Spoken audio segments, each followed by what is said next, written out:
రెడ్డి సవాల్ విసిరారు. లోక్సభ ఎన్నికల్లో గెలుపుపై నమ్మకం ఉంటే ఉత్తమ్ హుజూర్ నగర్ ఎమ్మెల్యేగా రాజీనామా చేసి బరిలో దిగాలని సవాల్ చేశారు.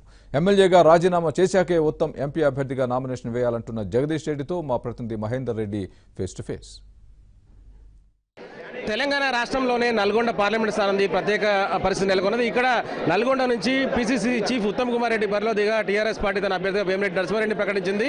ఈ నేపథ్యంలో నల్గొండ పార్లమెంటు స్థానానికి టీఆర్ఎస్ పార్టీ నుంచి ఇన్ఛార్జిగా ఉన్న జిల్లా మంత్రి జగదీష్ రెడ్డి గారు మనవుతూ ఉన్నారు. సార్ చెప్పండి, ఓవరాల్గా నల్గొండ పార్లమెంట్ స్థానం ఎన్నిక విషయంలో పిసిసి చీఫ్ ఉత్తమ్ కుమార్ రెడ్డి పోటీ చేస్తూ ఉన్నాడు. ఆయన స్పష్టంగా ఇక్కడ టీఆర్ఎస్ పార్టీ కొత్త అభ్యర్థిని దించి నల్గొండ జిల్లా ప్రజలు అవమానిస్తుంది, ఎట్టి పరిస్థితులు ఇక్కడ కాంగ్రెస్ పార్టీ విజయం అంటున్నారు. మీరు దీన్ని ఏమంటారు?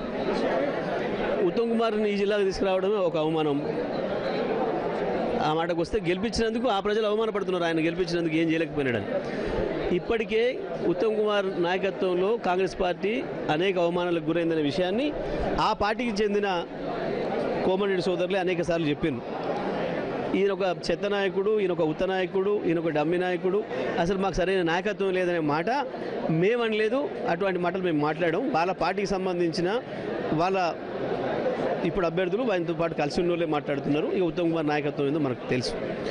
నేను ఒకటే మాట ఉత్తమ్ కుమార్ రెడ్డి గారిని అడుగుతా ఉన్నా, నువ్వు ఇస్తున్న స్టేట్మెంట్లు, నువ్వు మాట్లాడుతున్న మాటలు ఉత్తర కుమార ప్రగల్భాలే కాకపోతే, నీకు నిజంగా నువ్వు మాట్లాడుతున్న మాటల మీద విశ్వాసం ఉంటే హుజూర్ నగర్ శాసనసభ సభ్యత్వానికి రాజీనామా చేసి నల్గొండ పార్లమెంటుకు నువ్వు నామినేషన్ వేయాలి.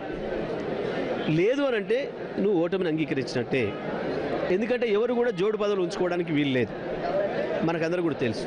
మరి నిజంగా ఇది గెలిచే అవకాశం ఉంది, నువ్వు గెలుస్తానన్న నమ్మకం నీకుంటే అది రాజీనామా చేయి. ఫస్ట్ అది రాజీనామా చేస్తే నీ మాటల్ని నిజమైన సీరియస్ తీసుకుంటారు. లేదు అంటే ఇవన్నీ ఉత్తర కుమార ప్రగల్భాలు, ఉత్తకోతలనే విషయం స్పష్టంగా తెలిసిపోతూ ఉంది. గత ఎన్నికల్లో కాంగ్రెస్ పార్టీకి సిట్టింగ్ స్థానంలో రెండింటిలో ఒకటి నల్గొండ కూడా ఒకటి. ఆ టైంలో నల్గొండలో దాదాపు 193,000 మెజారిటీతో కాంగ్రెస్ పార్టీ అభ్యర్థి గెలిచాడు. కానీ ఈసారి ఎన్నికల ఫలితాలు ఎలా ఉండవచ్చు అనుకుంటున్నారు? అసలు ఎంత మెజారిటీ టీఆర్ఎస్ రావచ్చు? తప్పకుండా ఈ జిల్లాలో 2 పార్లమెంట్లు కూడా టీఆర్ఎస్ కైవసం చేసుకోబోతూ ఉంది. ఆ విషయం మీ అందరికీ కూడా తెలుసు. మొన్న శాసనసభ ఎన్నికల సందర్భంగానే ప్రజలు కాంగ్రెస్ పార్టీని బండకేసి కొట్టిండ్రు. అయినా ఇంకా ఆ పార్టీకి బుద్ధి రాలేదు, ఇంకా వాళ్ళ విధానాలు మార్చుకోలేదు. 60 ఏళ్ళ వాళ్ళ పరిపాలన అనుభవాన్ని చూసిండ్రు ఈ జిల్లా ప్రజలు, 4.5 ఏళ్ళ మా పరిపాలన అనుభవాన్ని చూసిండ్రు. దాని మీదనే మొన్న తీర్పు ఇచ్చిండ్రు. అదే తీర్పు పునరావృతం అవుతుంది. ఇక ఈ ఎన్నికలతోని ఈ జిల్లాకు శాశ్వతంగా కాంగ్రెస్ మహమ్మారి పీడ వదులుతుంది.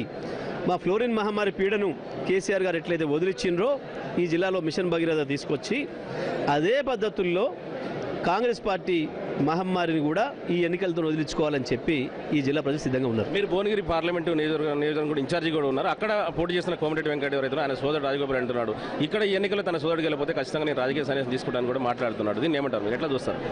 దయచేసి మీ దగ్గర చాలా క్లిప్పింగ్లు ఉన్నాయి, ఒక్కసారి రివ్యూ చేయండి అని చెప్పి నేను అడుగుతా ఉన్నా. ఎందుకంటే వీళ్ళ ఈ కోతి చేష్టలు, కోతి మాటలు, ప్రగల్భాలు, అహంకారాలు ఈ ప్రదర్శన తప్ప మాట మీద నిలబడే తత్వం వాళ్ళకి లేదు అనే విషయం అందరికీ కూడా తెలుసు.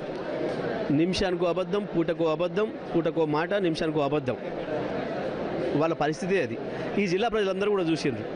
మొన్న ఎన్నికల ముందే ఒక ఆయనేమో నేను ఒక్క నియోజకవర్గం టీఆర్ఎస్ గెలిచినా శాశ్వతంగా అదేందో చేసుకుంటా అని అన్నాడు, సన్యాసత్వం ఏదో అన్నాడు. ఇప్పుడు ఇంకా బట్టలు వేసుకొని తిరుగుతున్నాడు. ఇంకొక ఆయనేమో అధికారంలో లేకపోతే నేను గడ్డం తీసేసుకుంటా అన్నాడు, ఆయన సన్యాసత్వం చేసుకొని తిరుగుతున్నాడు. ఇంకా ఈ గాళ్ళ మాటలు ఎవరు పట్టించుకోవాలి? ప్రజలే పట్టించుకోవట్లేరు. ఈ జిల్లా నుంచి వాళ్ళ పీడ వదిలించుకోవాలి అని చెప్పి ప్రజలు నిర్ణయించుకొని ఉన్నారు. ఇక ఈ ఎన్నికలతోని వాళ్ళ పీడ శాశ్వతంగా పోతుంది అని మేము అనుకుంటున్నాం. Okay sir, thank you. అదేవిధంగా మన వద్ద నల్గొండ పార్లమెంటు అభ్యర్థి వేమిరెడ్డి నరసింహారెడ్డి గారు. సార్ చెప్పండి, మీరు డైరెక్ట్గా క్రియాశీల రాజకీయాలతో సంబంధం లేకపోయినా నేరుగా పిసిసి చీఫ్ ఉత్తమ్ కుమార్ రెడ్డి కొట్టబోతా ఉన్నారు. ఎట్లా అనిపిస్తుంది? పార్టీకి అధినేత కేసీఆర్ ఇచ్చిన టికెట్ విషయంలో మీ విజయాల అవకాశం ఎంతవరకు అనుకుంటున్నారు? ఓవరాల్గా పార్టీ నాయకత్వం యొక్క కోఆర్డినేషన్ ఎట్లా ఉండబోద్దు అనుకుంటున్నారు? కేసీఆర్ నాయకత్వానికి ఆకర్షించి నేను వచ్చినాను. నా మీద నమ్మకంతో చేస్తాడనే నమ్మకంతో ఆయన ఇచ్చినాడు. నేను గెలిచిన తర్వాత ప్రజలు ఆశీర్వదించి నన్ను దీవిస్తే తప్పకుండా ఏం చేయాలనో చేసి చూపెడతాను. అంటే నల్గొండ పార్లమెంట్ సంబంధించి మీకున్న ఏం చేయబోతున్నాను ఏమైనా అవగాహన ఉందా, క్లారిటీ ఉంది ఇప్పటికే? అది ఏదైతే ఇక్కడ డెఫిసిట్ ఉందో ఏమేం చేయాలనో అన్నీ కూడా చేయటానికి మేము సిద్ధంగా ఉన్నాం. Okay sir, thank you. మొత్తంగా అయితే నల్గొండ పార్లమెంట్ స్థానంలో ఖచ్చితంగా నల్గొండతో పాటు భువనగిరి 2 పార్లమెంట్ స్థానాల్లో టీఆర్ఎస్ పార్టీ గెలుచుకోబోతుంది. అదేవిధంగా ఈ ఎన్నికల్లో ఉత్తమ్ కుమార్ రెడ్డి కనుక నిజంగా గెలుస్తాననుకుంటే ముందే తన ఎమ్మెల్యే పదవికి రాజీనామా చేసి ఎంపీగా నామినేషన్ చేయాలని చెప్పేసి ఉత్తమ్ కుమార్ రెడ్డి కోరుతున్న పరిస్థితి అయితే మనకు కనిపిస్తూ ఉంది. మొత్తంగా అయితే జగదీష్ రెడ్డి ఒకే సవాల్ చేస్తున్నారు. ఉత్తమ్ కుమార్ రెడ్డి నిజంగా గెలుస్తాను నమ్మకం ఉంటే ఖచ్చితంగా తన ఎమ్మెల్యే పదవికి రాజీనామా చేసిన తర్వాత నామినేషన్ వేయాలని చెప్పేసి జగదీశ్వర్ రెడ్డి సవాల్ చేస్తున్న పరిస్థితి మనకి ఇక్కడ కనిపిస్తా ఉంది. నల్గొండ నుంచి